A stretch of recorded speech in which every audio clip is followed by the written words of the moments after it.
Hi there everyone, welcome back. I'm Dr. Andrea Purcell. You're watching straight from the doctor's desk, where natural medicine is used as the first resort to help you achieve the health and the life that you love. We have entered my favorite season, fall. Yes, fall is here, and with it comes apples, pumpkins, and squash.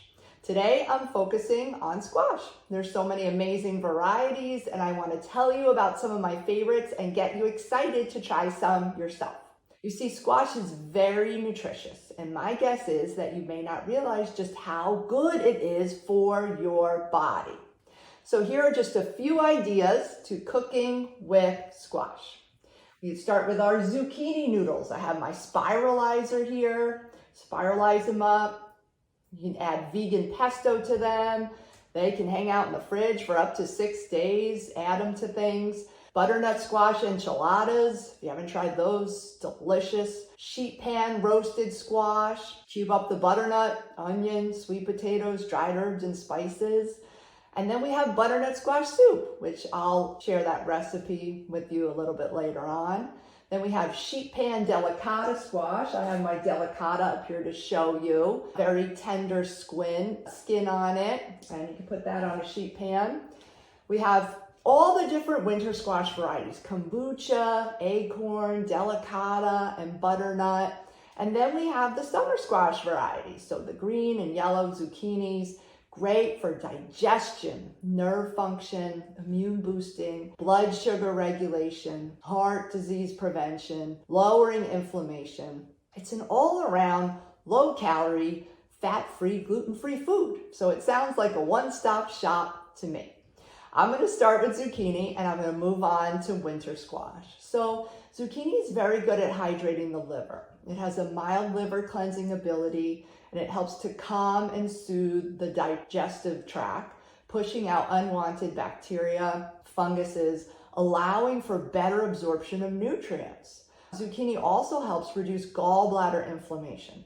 It's very easy to cook, it's very easy to digest, and you can chop it up and saute it, you can make the noodles, and as I was saying, the noodles can stay in the fridge for up to 6 days. So let's move on to winter squash. It's an excellent remedy for acid conditions, and it helps clean out the stomach, the liver, and the blood. It's high in vitamins A, C, E, minerals such as zinc and calcium, potassium, which are essential for a healthy and strong immune system and a good nervous system.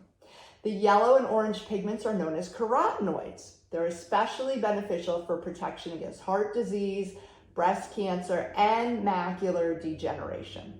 Winter squash is also known to help reduce inflammation, so it's excellent for conditions such as asthma, fibromyalgia, and the itises, arthritis, bursitis. It's really an ideal choice for any weight loss or nutritional program, and it can be made savory with pepper or chili pepper. It can be made sweet with maple syrup and cinnamon. It's just a lot of ways, directions you can go with it. You can steam it, bake it, roast it, mash it like potatoes, or blend it into a soup. In my butternut squash soup recipe, I saute the onions and the celery in a little olive oil and sea salt, and then I add 1 big potato cubed up, and then the butternut squash peeled and cubed. I add 1 quart of vegetable broth, and I let it cook until everything's nice and soft, and then I blend it. It's a really thick, creamy, delicious soup, and you can finish it off with fresh dill. If you haven't had a spaghetti squash in a while, you just slice it down the middle, you scoop out the seeds, you put it on a cookie sheet face up in the oven for about 40 minutes. And when you put a knife in it, it goes through, it's done. You let it cool, you scrape it out with a fork into a bowl. And again, this can sit in the fridge really for up to, I want to say 5 days. And you can put tomato sauce on it. It's really very versatile. And then I want to introduce you to this one. This is the delicata squash. It has a very thin skin as opposed to some of these other squashes where we don't eat the skin. So you can put it just like this on the cookie sheet. You could spray it down with some avocado oil, a little bit of salt and pepper, and just roast it. So delicious. I didn't know about delicata squash. I picked it up at Trader Joe's. They were actually doing a sample that year. This was before the pandemic. And I was like, wow, this is really delicious. So I just want to encourage you to try some squash this season now that you'll see it all around you in abundance. So thanks so much for joining me on another episode of Straight from the Doctor's Desk. If you want to find out more about natural medicine, you can check me out on the web at www.drandreapurcell.com, and you can check out some of my other videos on women's health. So until next time, ciao for now.